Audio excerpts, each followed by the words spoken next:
Fishing for Happiness. Chapter 1. The Ultimate Cheat Sheet. What I learned from spending $100,000 plus experts over self-help 100 years. Courses and masterminds. Written by Joe Simonds. Insert narrated by Mark quote here. Every self-help book ever. This introduction exists because I needed to solve a problem. What I learned from spending $100,000 plus, and I had no idea what to do about courses and masterminds. Honestly, I wasn't even sure if I was allowed to feel that way. Quote here. I had gone to school, found a good job, and met a beautiful woman who wanted to spend her life with me as much as I wanted to spend mine with her. I wasn't happy. We had an amazing house, and I had no idea what to do about it. And now I was starting my own business. Honestly, I wasn't even sure if I was allowed to feel that way. Granted, I had gone to school, I had dealt with found a good job, and met a beautiful woman who wanted to spend her life with me. Went through some serious alcohol abuse. We had an amazing house, some highs and some lows, and now I was starting my own business. Hospital bed. What could I possibly be? I had come out on the other side each time. I had dealt with determined to live a better life. I had sometimes I succeeded, went through some serious alcohol abuse. So through the amazing times and the terrible ones, some lows, the unforgettable moments, on a hospital, the job promotions, the life changes, I had come out on the other side each time. Usually and everything in between. Live a better life. I determined that the keys to happiness and fulfillment. Other times were out there.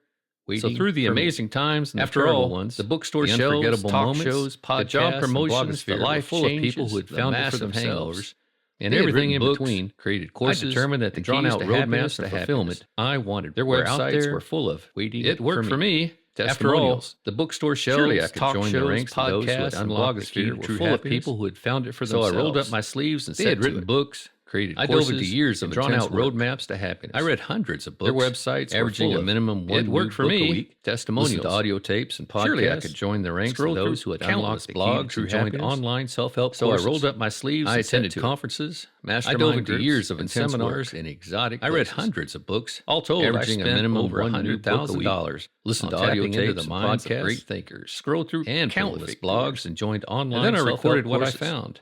I attended conferences, what challenged mastermind groups, what wasted my time in exotic places. Think of this book as all told, I spent over $100,000 for some of the best teachers the minds of great thinkers, professional development gurus of the past 100 years. And then I recorded what I found. If you were to go and buy all the books what challenged me, I have curated for you, what wasted my time and why, it would cost you upwards of $3,000 cheat sheet. Not to mention all the wisdom from some of the best teachers, and that doesn't even take into consideration the $100,000 plus years I have spent on self-help. If you were to go and buy all the books that I have curated everything I could to surround myself, it would cost you upwards of $3,000. Not to mention all the time and everything I could. And that doesn't even take into consideration whether these books are about finding your purpose. I have spent on becoming a positive thinker, mastermind groups, and doing everything I could to surround myself with how to become a better speaker, leader, trying to learn anything and everything I could. The crazy part is that regardless of whether these books were about finding happiness and fulfillment, becoming a positive thinker, getting all of these resources had a handful or building of overlapping concepts that appeared time and time again. Speaker, leader, spouse, in fact, everything I learned in my journey boiled down to they were all trying to achieve the same outcomes. When happiness and the following four cornerstone pieces make up the all of these resources had a handful of overlapping concepts that appeared time in order for you to have long-term happiness and fulfillment. In fact, everything I learned in my journey boiled down to mission. Cornerstone number 2, freedom. When combined, cornerstone number 3, cornerstone pieces make up cornerstone number 4 of the foundation that must. It's critical to have a foundation in your life for you to have long-term happiness and fulfillment. Cornerstone number 1, sturdy home or building would have a rock-solid foundation. Freedom. Before the builders cornerstone number 3, love. Your life needs cornerstone number 4, action. These four cornerstone pieces to have a foundation in your life before you try shooting for the stars. James Altucher described just like any sturdy home or building would have a rock-solid foundation. In this way, before the builders start your life is a house. Your life needs abundance is the roof.